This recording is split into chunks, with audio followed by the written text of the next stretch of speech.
children went just about any place they wanted to go. If it was raining and the river started to run, and you had to go to Huntington Beach or someplace, you kind of timed it because you didn't want to get there when the water was coming up. It was just growing so fast, and they kept opening these schools, so they moved part of this here and part of this there. And we become a highly sophisticated urban community. We're so looking forward to hearing your perspective on Costa Mesa in the early years. When did your family first come to Costa Mesa, or to this area? The records show, and not my memory, but the Segerstrom family came to this area, which is now Costa Mesa, in the year 1900. And we are sitting today in the living room of the ranch house built by your grandfather. Do you recall the date that the house was built? I believe it was built about 1915.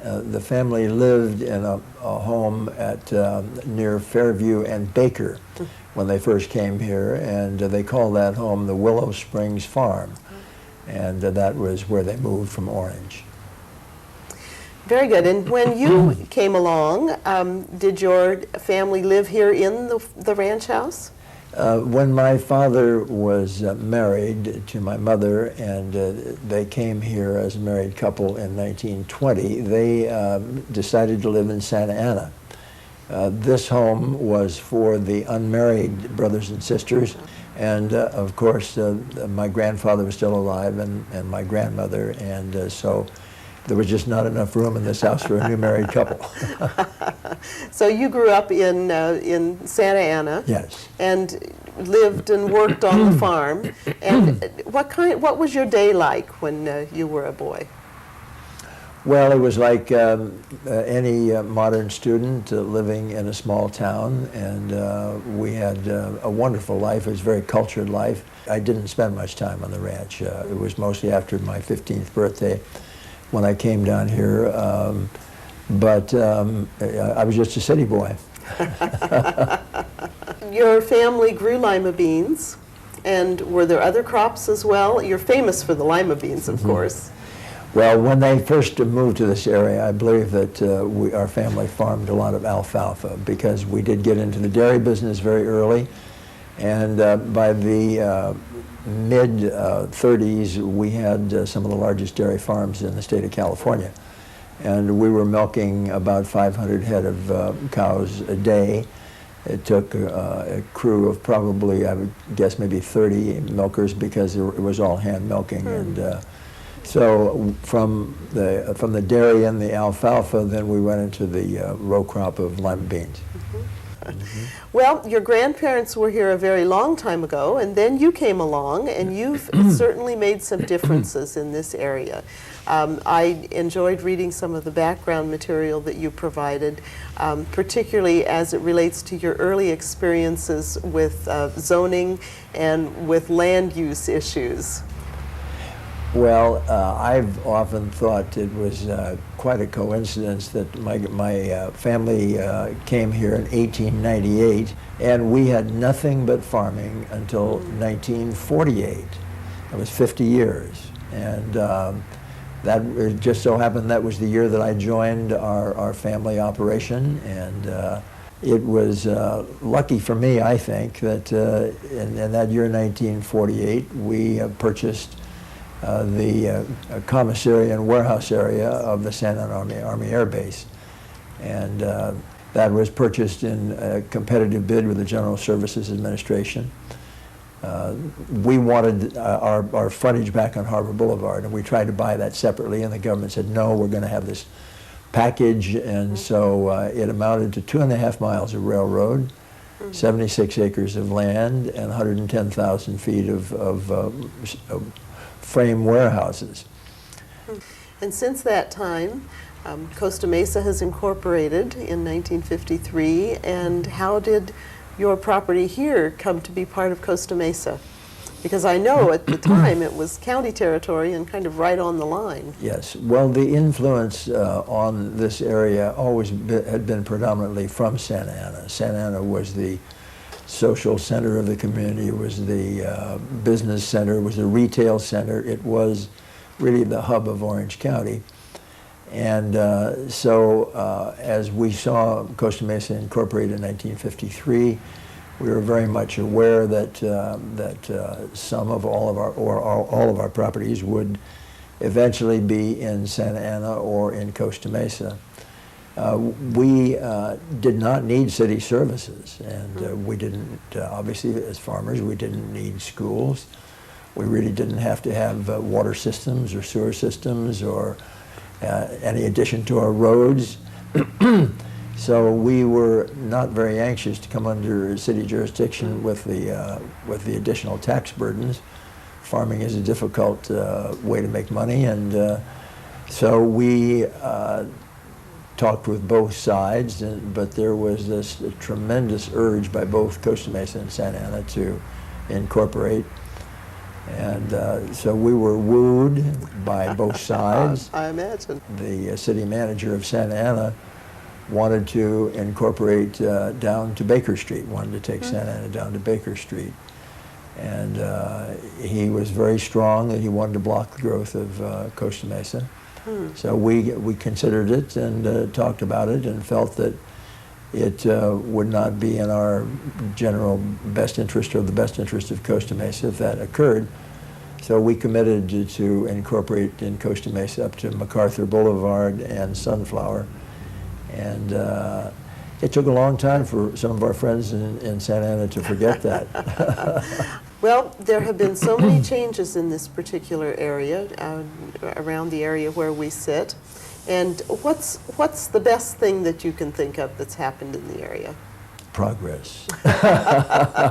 People ask me how I like it here now, and I tell them, that farming is a wonderful life. But I love that old saying, farmers live poor and die rich. Yes. And it's a difficult way to make a living, and it's you work long hours and many days. And Orange County has become a wonderfully cultured community to live in that offers us all the amenities that we really dream about and want, and it's a wonderful place to live, and that's why we continue to attract more people here. I was reading in some of the background material about some of the changes that came about when you got involved with the family in the family business, with leases and sale of land and so forth. And one of the things that struck me was that your family decided not to replace land that they sold here, agricultural land that they sold here or that they developed here, with agricultural land in other areas. And I know that it has not been the philosophy of some other families. Would you like to enlarge on that a little bit? Well, we were all very much of one mind that we liked Orange County, we liked living here, we liked the people who lived here, we felt that our land had great value and that there were more opportunities ahead. We were not really committed to agriculture. We were not really committed to farming. We continued our farming operation because obviously it was something that we had organized, and it was a good way of carrying the land. But we wanted to stay here, and many of our friends would move away, particularly down to Imperial Valley, and there were great leverages. You could get multiple acres of land in Imperial Valley for a single acre here, but that temptation really never crossed our minds, and I was always so pleased that we decided we'd rather develop on our own property. And it's interesting. I tell people about South Coast Plaza. With most developers, as developers are defined, those who just continue the process of creating buildings. When they look for a retail center site, they do an area survey. They may look where the roads are going, and so they have the liberty of choosing where they want to go. We were quite the opposite. Our land was in place, and we had to strategically develop an attraction and a recognition of our property so that some of the investments and enterprises didn't go to our neighbor's property. So we had the property first and then had to bring the development. Tell us a little bit about the beginnings of South Coast Plaza. I know it had a lot to do with the freeway placement as well, and when the 405 freeway was being extended southward. How did that come about? Well, as I recall, the first public hearings that I went to for the 405 route alignment occurred in 1952. And the 405 freeway was originally scheduled to go pass through this area about where Harbor Boulevard crosses the Santa Ana River.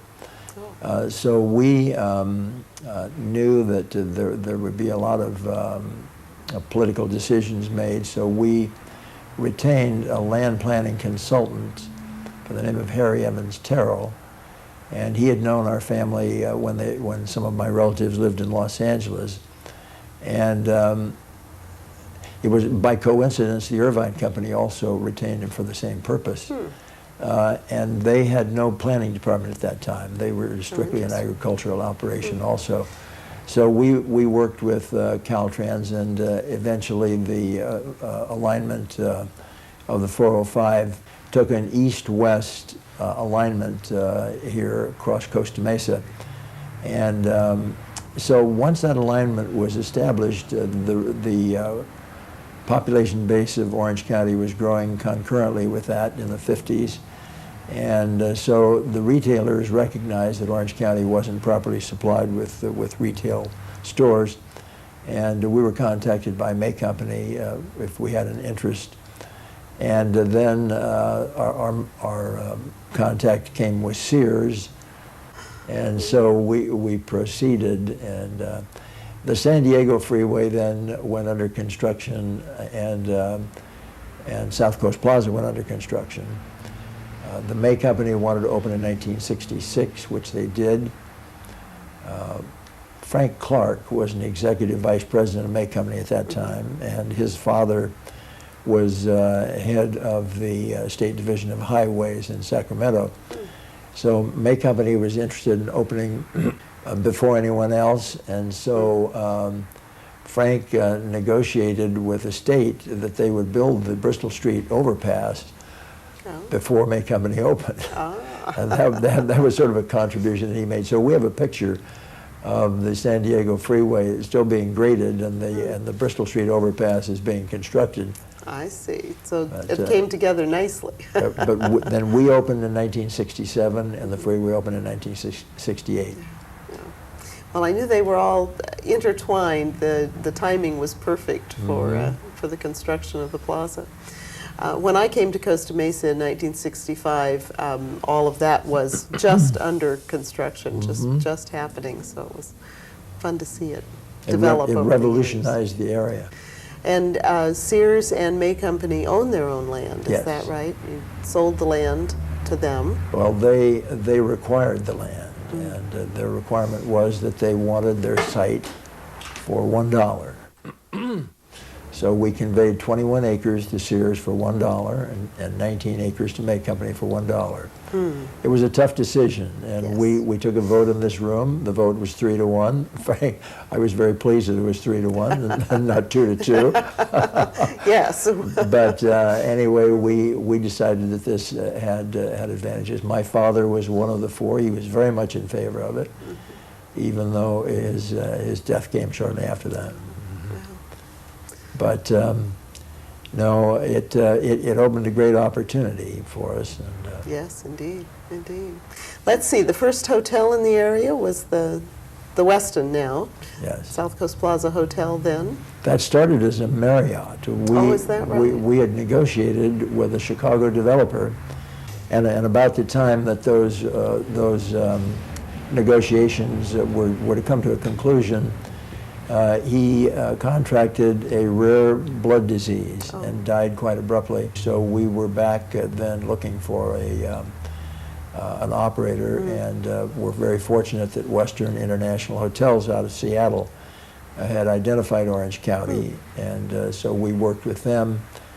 And it turned out very well. So that was the first hotel in the area, but certainly not the last one. Well, it was very interesting, Mary. Maybe you will remember when we put the steel frame up on that building, it was 17 stories. Yeah. There hadn't been anything in Costa Mesa above 2 stories up to that time. And as you drove up and down the San Diego freeway, people would say, "What are they doing there?" Right. And I know that people thought we were crazy, that there would never be any business with the hotel. And I remember, too, that to ensure that there were clients coming in, people coming in to rent rooms, that we opened the hotel and they were selling rooms for $25 a night. Oh my goodness. So, but it's gone up since. What was the next to go into the South Coast Plaza area, into the office area as well?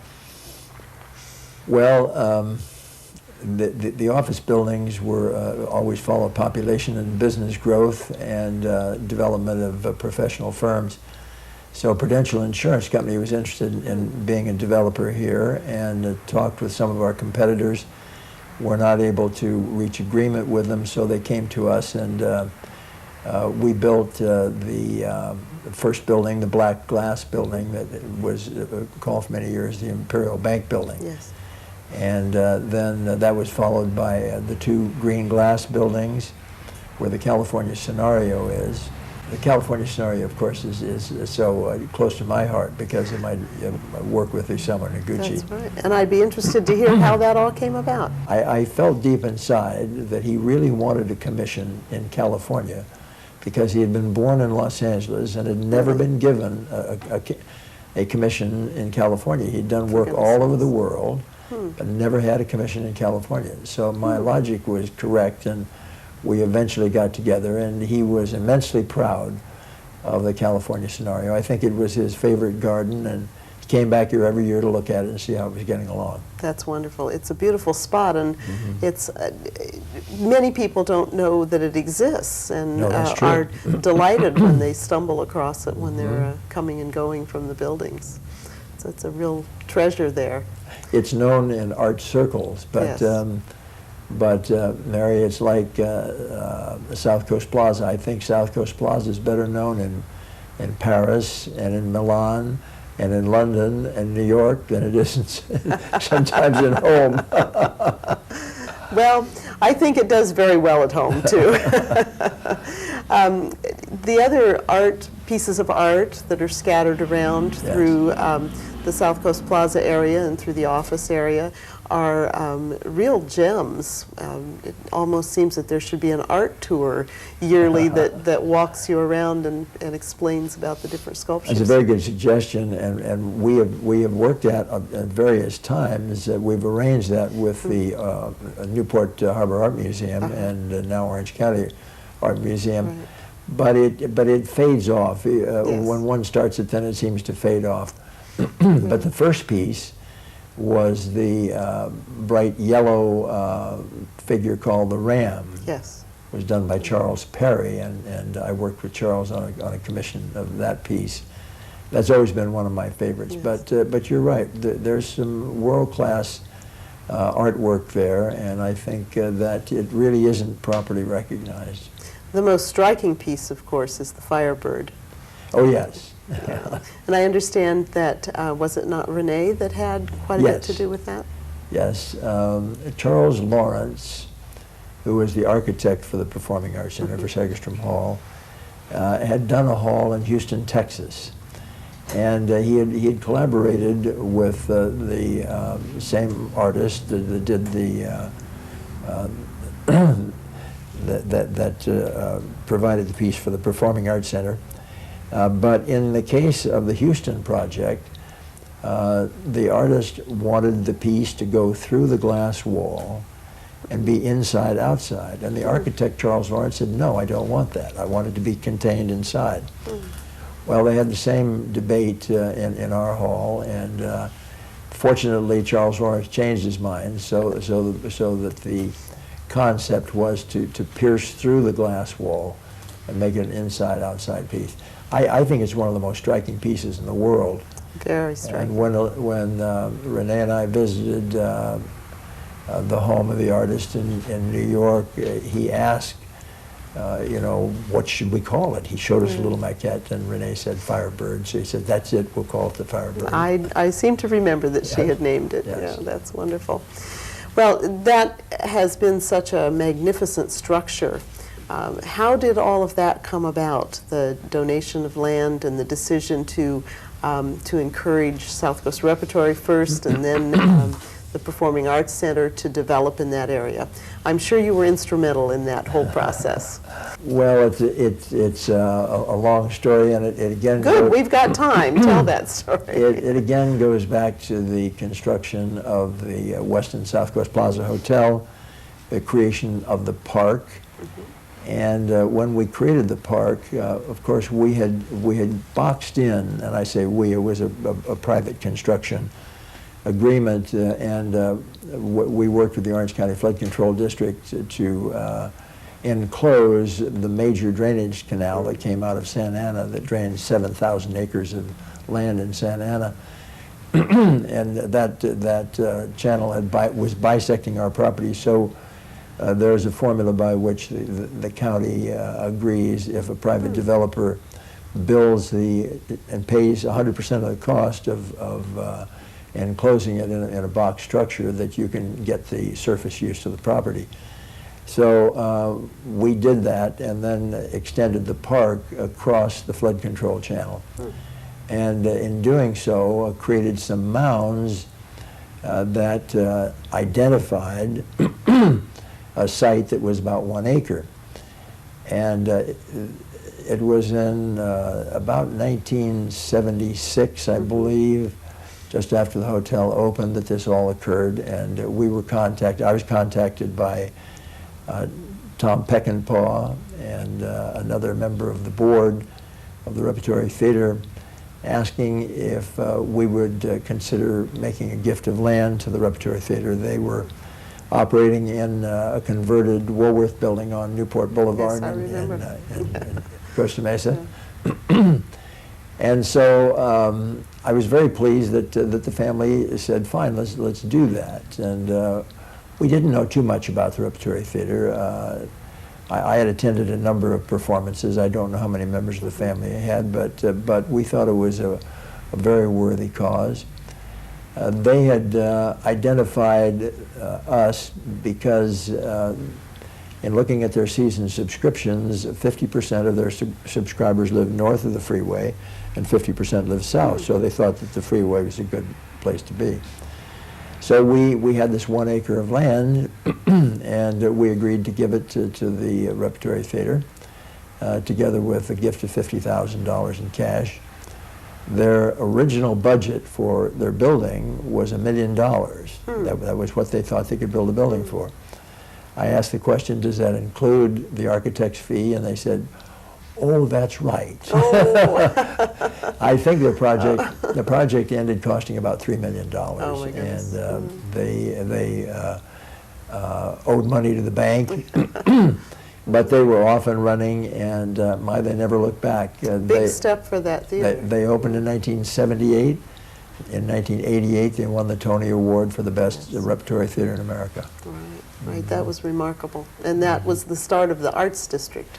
That was the beginning. They were so successful there that some other members of their board, under the leadership of Elaine Redfield, then came and asked for a donation of land.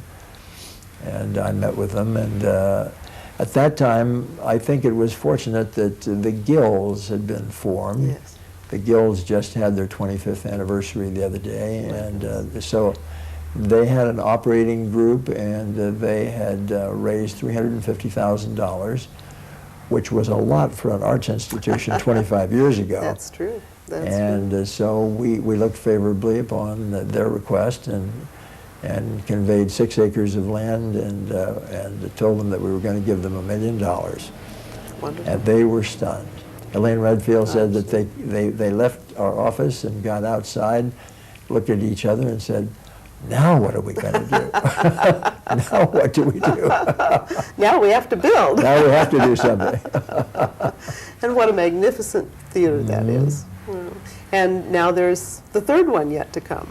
Yes, the new concert hall, and we've been working on this for 14 years, and so we're very excited about it, and the construction will start in about 60 days. Wonderful. Well, Henry, it all started with the land, didn't it? That's right. And here we are in a different world than 103 years ago, or however long it's been since your grandparents came. What do you think your grandparents would think of this area? Well, there has been a consistent belief in the family in the integrity of the land and the relationship of trust that we have in the land.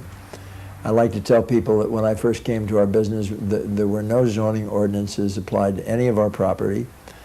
We were not in any incorporated city. We were part of Orange County, and Orange County didn't have any planning ordinances when I first started. My goodness. Those planning ordinances began to appear in the early 50s.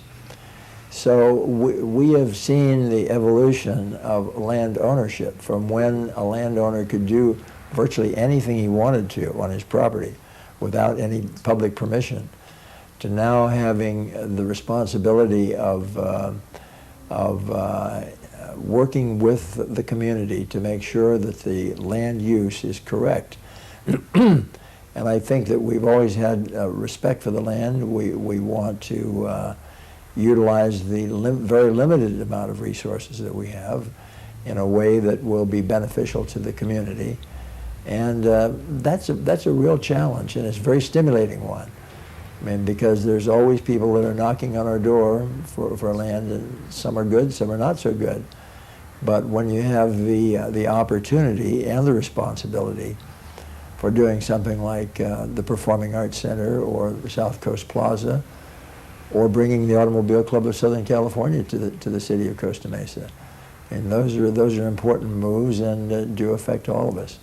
And the land donations you've made in other areas too. I know the Boy Scouts and the Girl Scouts both have benefited That's right. from land donations. Yes, we gave land for both of their Orange County headquarters. And again, you know, I don't know that people in Costa Mesa really appreciate that both of those institutions have their Orange County headquarters here. Yes, that's true.